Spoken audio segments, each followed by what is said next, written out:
Hello, everyone. Welcome to the inaugural episode of Music with Travis. Thanks, everyone, for joining me on this journey. This is Travis Henderson speaking to you live from my room, I guess. I had a friend recently ask me about a song that he was interested in getting analyzed a little bit. This is a song called Irresistible by Deafheaven. It was originally released about 11 years ago, and then recently, it seems about a year ago or so, it was released with sort of a remix, remaster, and my friend was listening to it, and he said, hey, something's interesting is happening in this piece. What is it? And that's a very open-ended question, but I'm intrigued by open-ended questions, so let's take a look together. This is a song that is chiefly guitar. It's in the key of G, and we'll just start by taking a listen.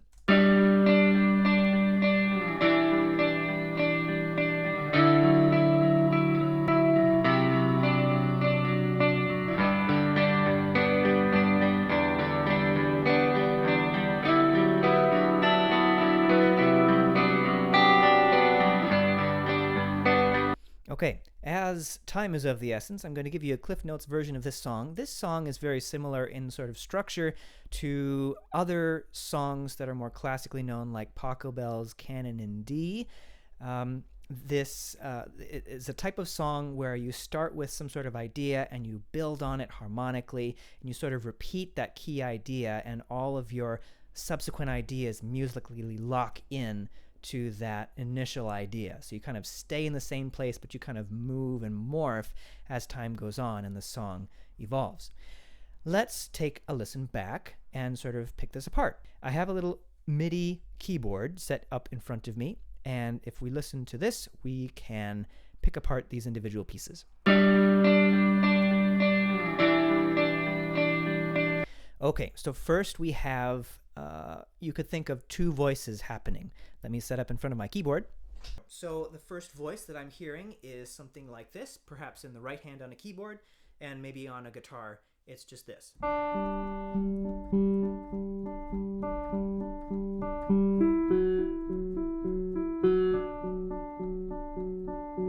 think that's right. It's, if it's not 100%, it's 95% of the way there. Then we have another voice that I would be playing in the left hand. 3, 4, 2, 3, 4, 2, 3, 4, 2, 3, 4. So as I mentioned, this is the key of G, so we kind of have a 1 chord feel, and then we have sort of a 6 chord feel, and then we have kind of a 5 chord feel with an extra, you might call it like an added 9. You would expect a regular 8, a D, for this 5 chord, but there's an E added. Those are the actual 3 notes that are played. And then we go to a C in the bass, so this is kind of a 4 chord shape. But actually not really, because we're still hanging on to this F sharp, which is sort of the T to the T do, if you're thinking of solfege.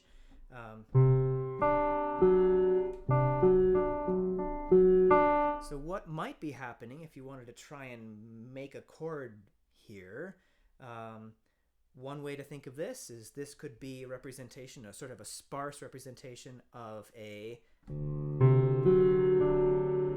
this would be a 5 dominant 7. This is a straight 5, but in order to make the 5 dominant 5, you'd need to add a 7. So the 7 is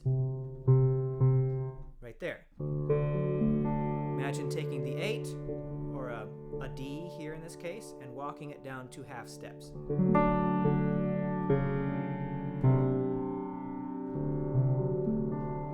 That makes the chord dominant. So that's one way to think of this, except the C is so heavy in the bass that it doesn't really feel like D should be in the bass. It almost feels just like a weird C chord. Anyway, those are the 4.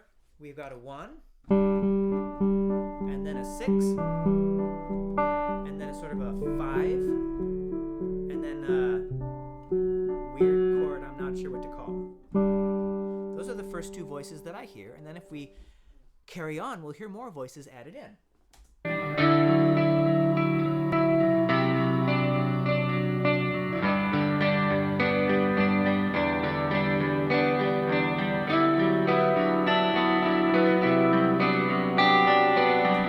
Okay, that second voice is probably played by a third guitar, I would imagine, and it goes something like this.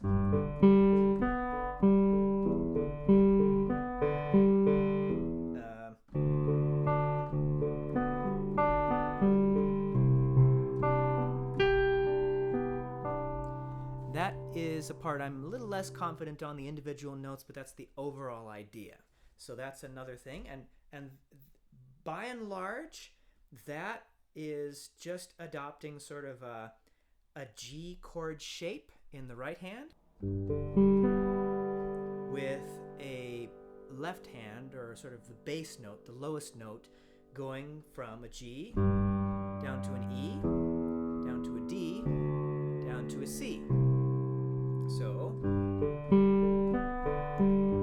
then we're down to an E, and that G shape is still in the right hand, and then surprisingly the G shape is still in the right hand when the left hand plays a D, and even still when we play a C in the left hand. Again, those aren't exactly the right notes or the right orders or emphases, but that's pretty close. Let's listen on.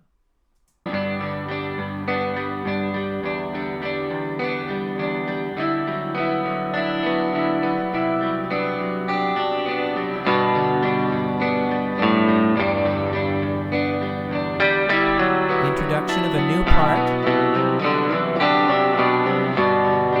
and that new part repeats. It's sort of a bass part, or at least a low guitar on a new guitar, and then it gets harmonized with up high.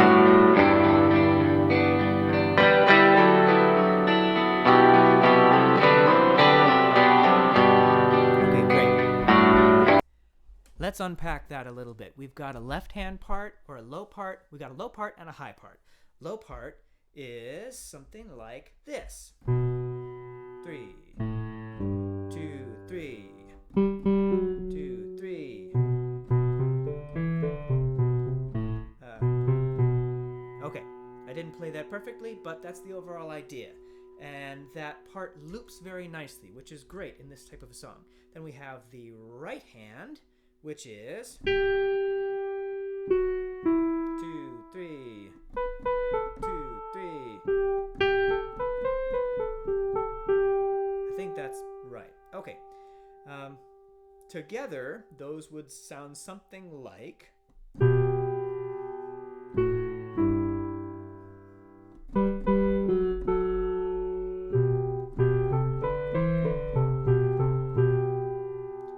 Played a little bit rubato, a little bit free-timey-ish, but that's the overall idea. And they're beautiful together. They complement each other really well.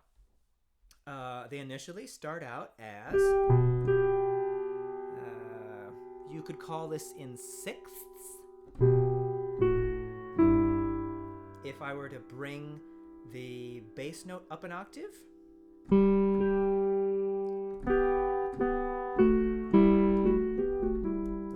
sixths, and then temporarily I'll keep the bass note up an octave. When we do the jump here, that is in thirds, and then we go back to sixths again.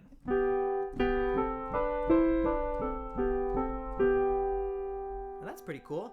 And to be honest, there's not a whole lot else that I can hear added to this piece in terms of a guitar until we get to a piano edition. And what is happening, I think, in the mix here... What I think is happening in the mix here is that the parts, the musical parts, by and large, that were introduced first in the piece are being phased out. Their volume is being lowered so you can focus more on the piano. The piano is becoming more prominent, relatively speaking, and some of the other pieces of guitar lines, guitar phrases are hanging on and others are just fading out. Let's try and listen for which ones are being held on to.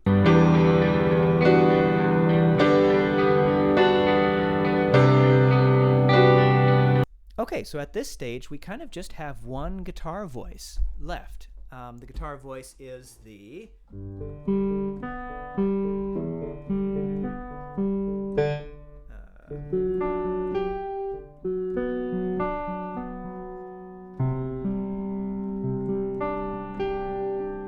something like that. I definitely played that differently now than I played it earlier in the song, but that's okay. And then, eventually, this song basically finishes with just the piano part. Let's take a listen to the piano part.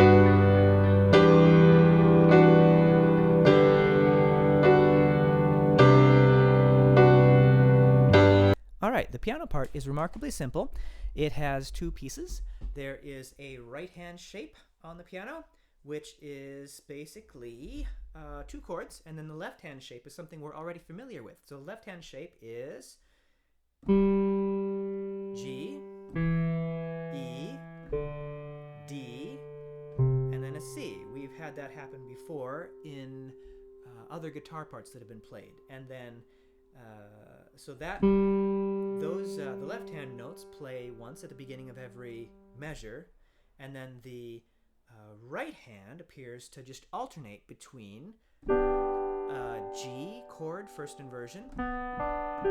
First inversion just meaning that the root note is on top instead of on bottom, so root position is this sound. But if you take the G and you move it up an octave, you have the first inversion. And some more free information, if you take that bottom note that we have now, which is the third of the chord, which is now the bottom note, and you move that up an octave, and you play those new three notes, that is a second inversion. And if you do this one more time, you take the bottom note, which is the D, which is the fifth in the chord, the fifth in the chord, and you move it up an octave, and you once again have a root position chord, just an octave up. Isn't music theory wonderful? Okay, so I digressed myself, and we have this G first inversion chord, and it alternates between a G first inversion and a B root position. Interesting. That's convenient on a piano because there's only a half step difference between those two chords. Right? There's the G. Those two notes are the same, and then just go down a half step from the G to the F sharp. Great. And when you put it all together, right hand, left hand, you get something like this. Nope, you don't. Haha, you get something like this. 2, 3, 4, 1, 2, 3, 4, 1, 2, 3, 4, 1, 2, 3, 4, and so on. And then basically, as far as I can tell, the song basically ends and it fades out for like half a minute, which is pretty bold choice for someone making a song like this, but pretty cool. All right, if I just draw one comparison between this song and other songs kind of like it, the song that comes to mind for me is Pachelbel's Canon in D, which even if you don't know it by that name, you're probably familiar with it. It sounds like this.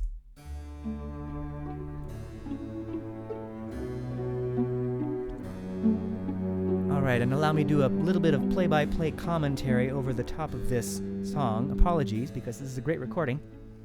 We have this structure, chord structure, which is starting to be outlined at first by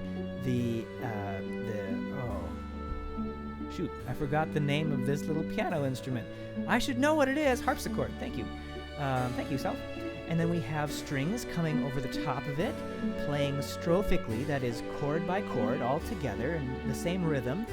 And then we start, if you go 5 or 10 seconds on into the song, you start to have different pieces of the strings improvising a little more. Of course, it's not improvising, but they're departing from the strophic, very simple nature of the chords that were developed. And we can hear more of that, more trills being added, more subdivisions of notes being added, more passing tones being added. And eventually, more swells, more dynamic changes. Hey, now the harpsichordist is getting to play something new. And I really don't know if the cellos or any basses are going to get to play anything new, because they're kind of just outlining the chord structure for the whole of this 6 1/4 minute piece. So props to those guys. At any rate, this is the most similar thing that I can think of. I don't know if this is at all inspiring to you, but it was fun to take a look at this piece, and I really hope that you had a great time listening to this today, and I hope to have many more of these particular sessions of Music Theory with Travis!